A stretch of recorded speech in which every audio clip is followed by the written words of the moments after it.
Guarantee ಯೋಜನೆಗಳಿಗೆ ಕತ್ತರಿ ಹಾಕಬೇಕು, ಪರಿಷ್ಕರಣೆಯನ್ನ ಮಾಡಬೇಕು ಅನ್ನುವಂತಹ ಒಂದಷ್ಟು ಮನವಿಯನ್ನ ಸಚಿವರುಗಳು ನೀಡಿದ್ದಾರೆ ಅಂತ.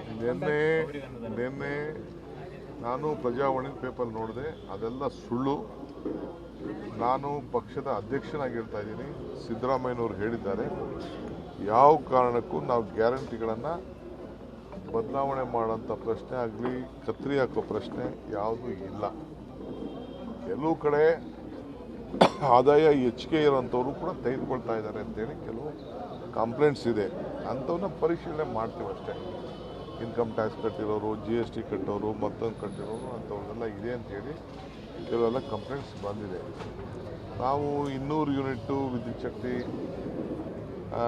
10 kg ಅಕ್ಕಿ, 5 kg ಅಕ್ಕಿ, 5 kg ದುಡ್ಡು, 2,000 ರೂಪಾಯಿ ಹಣ, ಇವೆಲ್ಲ ಏನು ಕೊಡಬೇಕು ಅಂತ ಇದ್ದೀವಿ. ಬಸ್ನಲ್ಲಿ ಫ್ರೀ ಬಸ್, ಅದಕ್ಕೆಲ್ಲ ನಾವು ಈಗಾಗಲೇ ಮಾಡ್ತಾ ಇದ್ದೀವಿ. ನಿಧಾನಕ್ಕೆ ಕೆಲವು ಪ್ರತಿಯೊಂದು ವಿಚಾರಕ್ಕೂ ಐಡೆಂಟಿಫಿಕೇಷನ್ ಕಾರ್ಡ್ ಕೂಡ ವ್ಯವಸ್ಥೆ ಮಾಡಬೇಕು ಅನ್ನೋದು ಕೂಡ ನಮ್ಮ ಆಲೋಚನೆ ಇದೆ.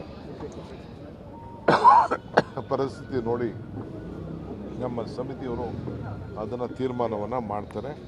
ಈಗೇನು 56,000 ಕೋಟಿ ರೂಪಾಯಿ ಬಜೆಟ್ನಲ್ಲಿ ಸಿದ್ದರಾಮಯ್ಯನವ್ರ ಸರ್ಕಾರ ಈಗಾಗಲೇ ಅದನ್ನು ಮೀಸಲಾಗಿಟ್ಟಿದೆ. ಆಮೇಲೆ ಬಸ್ನಲ್ಲೂ ಪ್ರಯಾಣ ಮಾಡ್ತಾ ಇರೋಂಥವ್ರು ಕೂಡ ಹೆಚ್ಚಿಗೆ ಬಸ್ಸನ್ನು ಕೂಡ ರಾಮಲಿಂಗಾರೆಡ್ಡಿ ಅವರು ಈಗಾಗಲೇ ಸಾವಿರಾರು ಬಸ್ಗಳನ್ನು ಪರ್ಚೇಸ್ ಮಾಡಿದ್ದಾರೆ. ಸೊ ಎಲ್ಲ ಅದರಿಂದ ಆರ್ಥಿಕವಾದಂಥ ಶಕ್ತಿ ಕೂಡ ಜಾಸ್ತಿ ಆಗಿದೆ, ಪ್ರವಾಸ ಜಾಸ್ತಿ ಆಗಿದೆ, ದೇವಸ್ಥಾನಗಳ ಭೇಟಿ ಜಾಸ್ತಿ ಆಗಿದೆ, ನೆಂಟರುಗಳ ಮನೆ ಭೇಟಿ ಆಗಿದೆ. ಸೊ ವಹಿವಾಟು ಕೂಡ ಎಲ್ಲ ನಡೀತಾ ಇದೆ. 2.5 ಕೋಟಿ ಮಹಿಳೆಯರು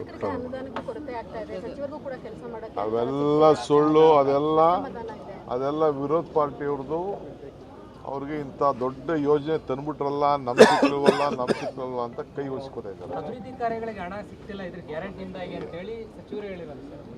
ಯಾವ ಸಚಿವನು ಹೇಳೋಕ್ಕಾಗಲ್ಲ, ಯಾವ ಮುನಿಯಪ್ಪನವ್ರು ಹೇಳಿದ ಅದೆಲ್ಲ ನಿಮ್ಮ ಹತ್ರ ಮಾತಾಡಿರ್ಬೇಕಷ್ಟೇ.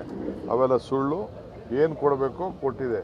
26,000 ಕೋಟಿ ಇತ್ತು ಕೃಷ್ಣ ಅವ್ರ ಬಜೆಟ್ ಇದ್ದಾಗ, 27-28,000 ಕೋಟಿ ಇತ್ತು. ಈಗ 3 ಲಕ್ಷ ಚಿಲ್ಲರೆ ಕೋಟಿ ಇದೆ. ಎಲ್ಲದಕ್ಕೂ ಯಾರು ಅದು ನಾವು ಎಲೆಕ್ಷನ್ ಮುಖ್ಯ ಅಲ್ಲ, ಜನ ಯಾವಾಗ ಓಟ್ ಹಾಕಬೇಕು ಓಟ್ ಹಾಕ್ತಾರೆ, ನಂಬಿಕೆ ಇದೆ. ಯಾವುದು